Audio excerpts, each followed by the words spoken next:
Hello viewers, ఎలా ఉన్నారు?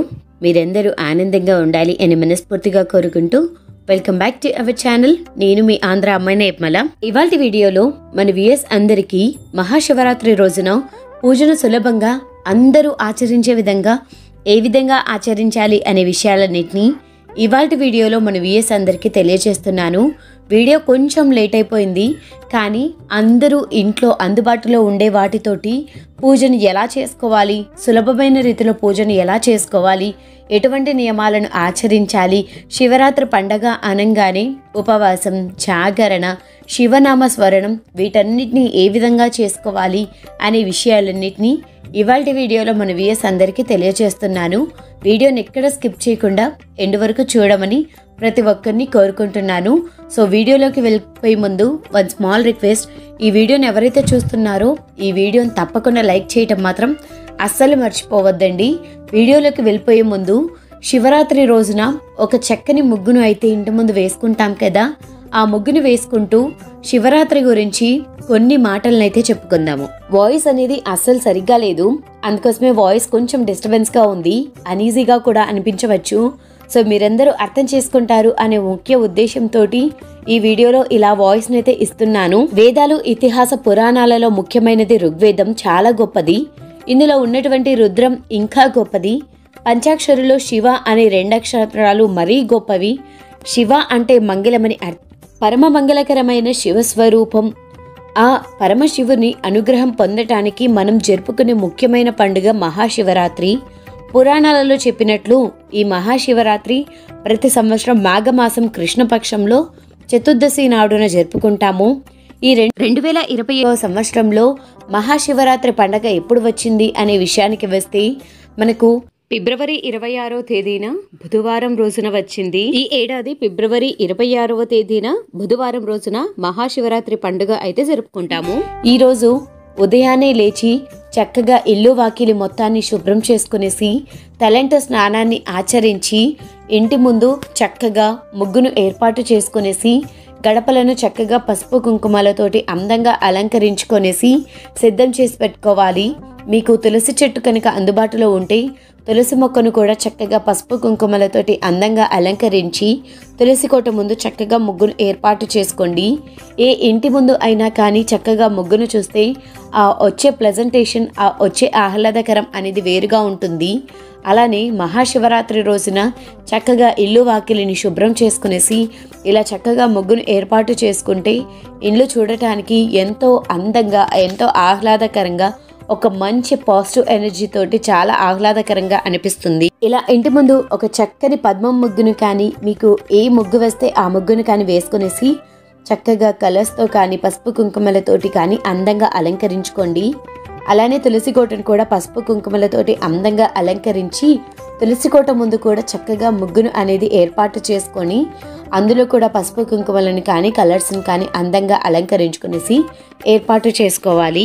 మహాశివరాత్రి రోజున ఉపవాసం, జాగరణ, పూజ, శివార్చన, అలానే బిల్వపత్రాలతోటి అభిషేకం, అర్చన వీటన్నిటికీ ఎంతో ప్రత్యేకతమైన స్థానం అనేది ఉంటుంది. ఈ మహాశివరాత్రి రోజున పీఠంను ఏర్పాటు చేసుకొని అయినా కానీ, పూజ మందిరంలో అయినా కానీ పూజను అనేది ఆచరించవచ్చు.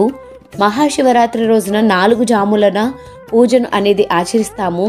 మొదటి ఫిబ్రవరి 26వ తేదీన సాయంత్రం సమయంలో 6 గంటల నుంచి 9:30 గంటల సమయంలో ఒక జామున పూజను అనేది ఆచరిస్తారు.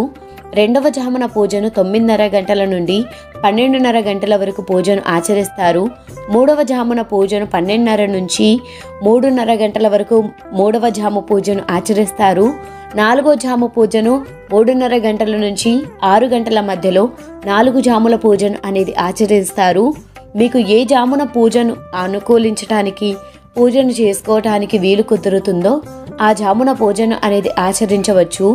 వీలు కుదిరితే మొదటి జామున మార్చి 8వ తారీఖున మొదటి జామున సాయంత్రం సమయంలో పూజను ఆచరిస్తే చాలా మంచిది. పూజను ఆచరించటం చాలా సులభం. పూజను ఆచరిస్తే కలిగే ఫలితం కూడా చాలా ప్రశాంతంగా, చాలా పీస్ఫుల్గా అనిపిస్తుంది. అంతేకాకుండా మహాశివరాత్రి రోజున అఖండ దీపాన్ని కూడా ఏర్పాటు చేసుకొని పూజను ఆచరిస్తే చాలా మంచిది. మనం కోరుకున్న కోరికలను నెరవేర్చుకోవటానికి ఈ అఖండ దీపం ఒక్కటి సరిపోతుంది. ఇలా మనము పూజకు కావాల్సిన ఏర్పాట్లన్నింటినీ సిద్ధం చేసుకునేసి, మీ దగ్గర అందుబాటులో ఉంటే శివలింగాన్ని కూడా ఏర్పాటు చేసుకునేసి పూజకు ఇలా సిద్ధం చేసుకోండి. అలానే అఖండ దీపాన్ని ఏర్పాటు చేసుకోవాలి అనుకుంటే మట్టి ప్రమిదలను కానీ ఇత్తడి ప్రమిదలను కానీ ఉపయోగించవచ్చు. నేను ఇక్కడ మట్టి ప్రమిదను ఉపయోగిస్తున్నాను.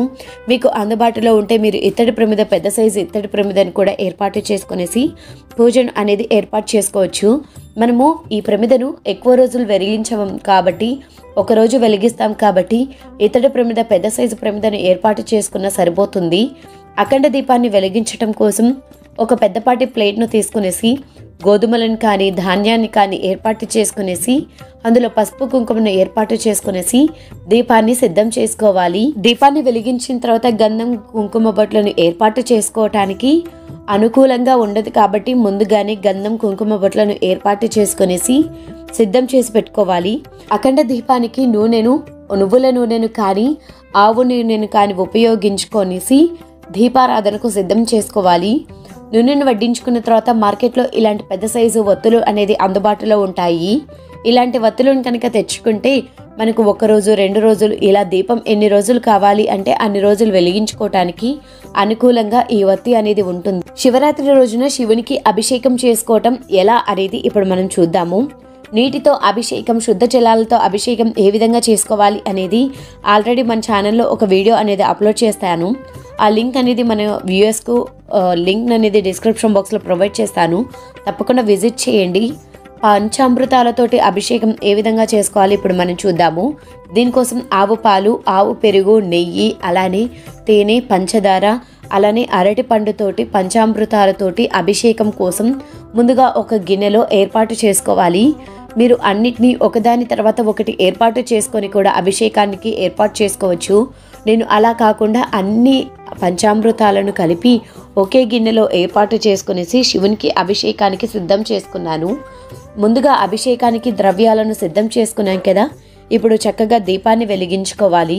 దీపాన్ని వెలిగించుకొనేసి దీపాన్ని సాక్షాత్తు లక్ష్మీదేవి స్వరూపంగా భావిస్తూ దీపానికి గంధం, కుంకుమ, పుష్పాక్షంతలను ఏర్పాటు చేసుకునేసి దీపం జ్యోతి పరబ్రహ్మ స్వరూపియే నమః అంటూ మంత్రాన్ని జపిస్తూ దీపాలను కుంకుమ, పసుపు, గంధం, అక్షంతల పుష్పాలను సిద్ధం చేసుకోవాలి. ఏర్పాటు చేసుకున్న అఖండ దీపానికి కూడా చక్కగా పుష్పాలను సిద్ధం చేసుకోవాలి. ఏ పూజ చేసినా ముందుగా గణనాథుణ్ణి ఆరాధించాలి. అందుకోసం గణనాథునికి షోడశోపచార పూజ కానీ పంచోపచార పూజ కానీ ఆచరిస్తే చాలా మంచిది.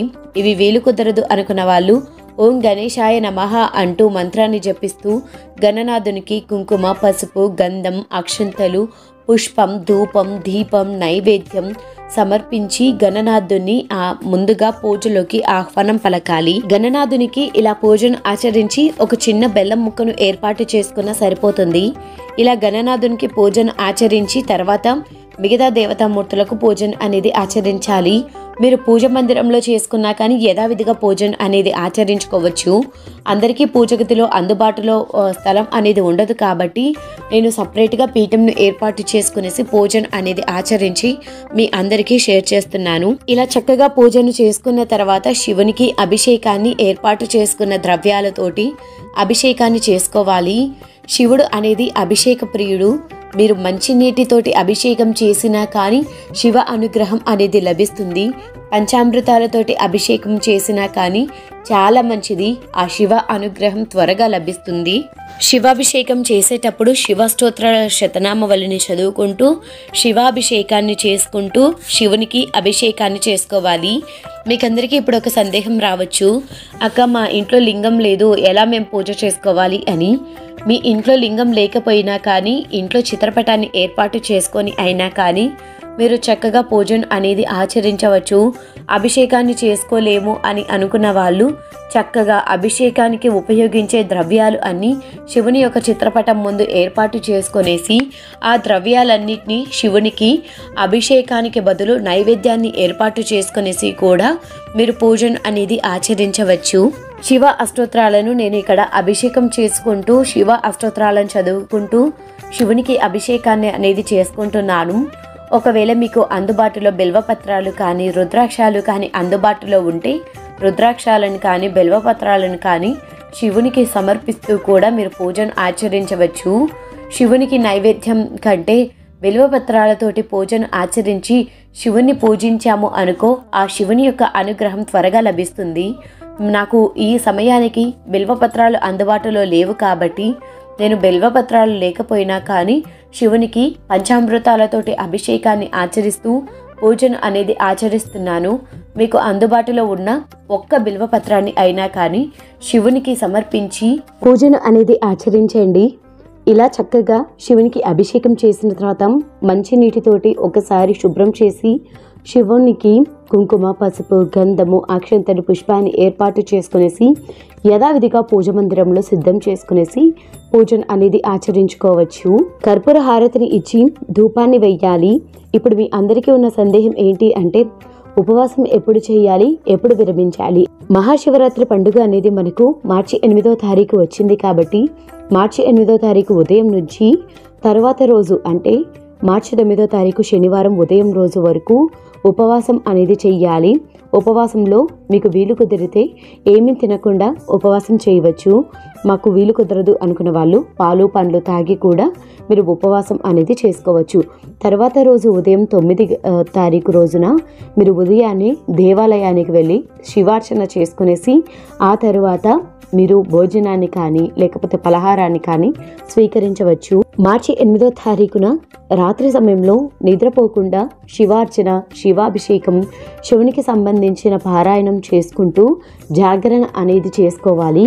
అఖండ దీపం విషయానికి వస్తే సాయంత్రం సమయంలో శివరాత్రి రోజున పూజను ఆచరిస్తాను కాబట్టి శివరాత్రి రోజు సాయంత్రం 6 గంటలకు పూజకు అఖండ దీపాన్ని ఏర్పాటు చేసుకునేసి మరుసటి రోజు ఉదయం వరకు దీపం కొండెక్కకుండా ఉండేటట్లుగా చూసుకోవాలి.